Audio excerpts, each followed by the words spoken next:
आज हम बात करेंगे ख्याति के मूल्यांकन की तीसरी पद्धति के बारे में, जिसका नाम है अधिक लाभ की पद्धति। अधिक लाभ की पद्धति को समझने के लिए कुछ 6 जैसे कुछ नए फैक्टर्स लेने होंगे, जिसमें से पहला फैक्टर है हमारे लिए विनियोजित पूंजी।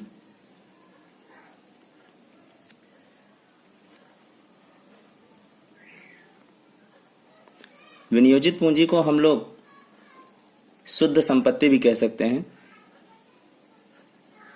शुद्ध संपत्ति, अब ये एक नया शब्द है विनियोजित पूंजी। अगर ये अधिक लाभ की पद्धति में यूज होता है तो इसके बारे में जानना बहुत जरूरी है। विनियोजित पूंजी किसे कहते हैं? तो विनियोजित पूंजी का मतलब होता है कि धंधा में इन्वेस्टेड कैपिटल, यानी जितना भी रियल मायने में हमने अपने ही धंधे में पूंजी का विनियोग किया हुआ है, उसे हम क्या कहते हैं? विनियोजित पूंजी। यानी जितनी भी संपत्तियां हमारे सामने हैं, उसकी कुल कीमत में से अगर हम बाह्य लिए गए दायित्व को माइनस कर देते हैं तो उससे जो हमें प्राप्त होता है वो हमारे लिए क्या होता है? विनियोजित पूंजी। तो हम इसका एक फॉर्मूला यहां पे क्रिएट कर सकते हैं। कुल संपत्तियां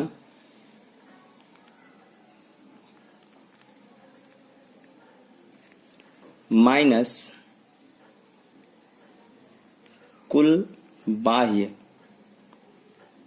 दायित्व, इसको इंग्लिश में एक्सटर्नल लायबिलिटी भी कहा जाता है। कुल संपत्तियों में से अगर हम कुल बाह्य दायित्व को घटा देते हैं तो जो मिलता है वो हमारे लिए विनियोजित पूंजी अथवा तो कह सकते हैं शुद्ध संपत्तियां, ये हमें प्राप्त होती हैं। फिर बात करते हैं दूसरे फैक्टर के बारे में, जिसे अपेक्षित मुआवजा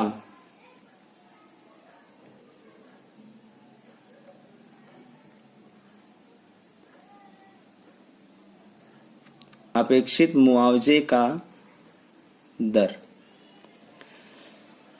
जनरली सवाल में ये हमें दिया ही रहता है अपेक्षित मुआवजे का दर। अब बात कर लेते हैं कि अपेक्षित मुआवजे का दर किसे कहते हैं।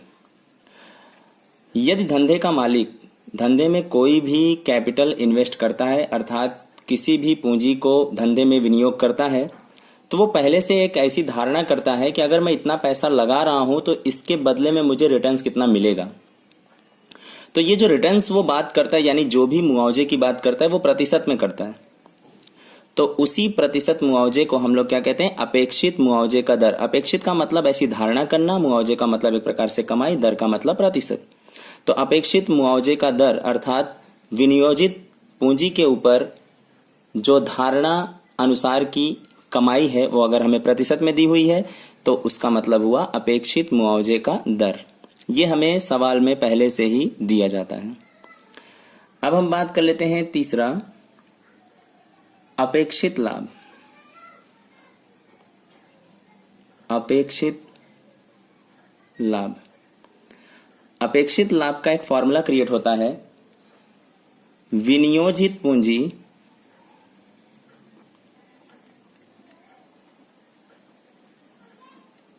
गुणे अपेक्षित मुआवजे का दर, यानी पहले वाले को दूसरे वाले से मल्टीप्लाई करना।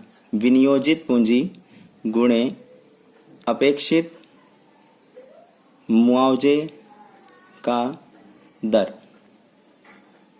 लेकिन यहां प्रतिशत का प्रयोग जरूर करना है, यानी विनियोजित पूंजी मल्टीप्लाई बाय अपेक्षित मुआवजे का दर प्रतिशत, अथवा इसके स्थान पर हम एक दूसरे भी सूत्र का प्रयोग कर सकते हैं, विनियोजित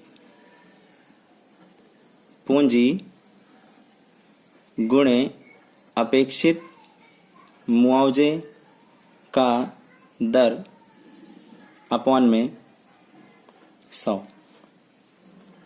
यानी जब कभी भी हम यहां प्रतिशत हटाएंगे तो नीचे 100 लगेगा।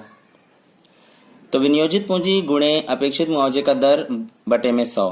यानी हम एक एग्जांपल के थ्रू इसको जल्दी से समझ सकते हैं कि अगर मान लीजिए विनियोजित पूंजी, हम धंधे में कैपिटल 1 लाख रुपया लगा रहे हैं और 10% हमें उसके ऊपर से रिटर्न्स मिलेगा, यानी हमें मुआवजा मिलेगा, ऐसी धारणा के हिसाब से लगा रहे हैं। तो यानी विनियोजित पूंजी अगर हमारे लिए 1 लाख है, मल्टीप्लाई बाय 10 प्रतिशत का भी प्रयोग कर सकते हैं, बटे में 100 का प्रयोग कर सकते हैं, तो आप सभी को पता है। तो हमें रिटर्न्स कितना मिलेगा यानी मुआवजा कितना मिलेगा रुपए में 10,000। तो इस प्रकार से हम इसको अच्छे तरीके से समझ सकते हैं।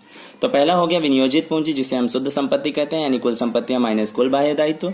दूसरा हो गया अपेक्षित मुआवजे का दर जो हमें सवाल में पहले से ही ज्ञात रहेगा, दिया हुआ रहेगा।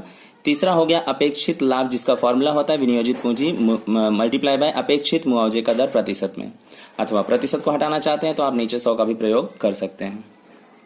अब बात कर लेते हैं चौथा, औसत लाभ। औसत लाभ, औसत लाभ निकालने के दो पद्धतियां हैं, आपने पढ़ लिया है। पहला पढ़ा था आपने सरल औसत लाभ।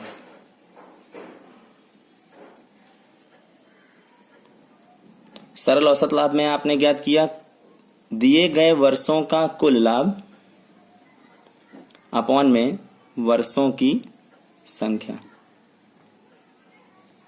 परंतु सवाल में ये कब लगाना है, जब सवाल में दिए गए लाभ किसी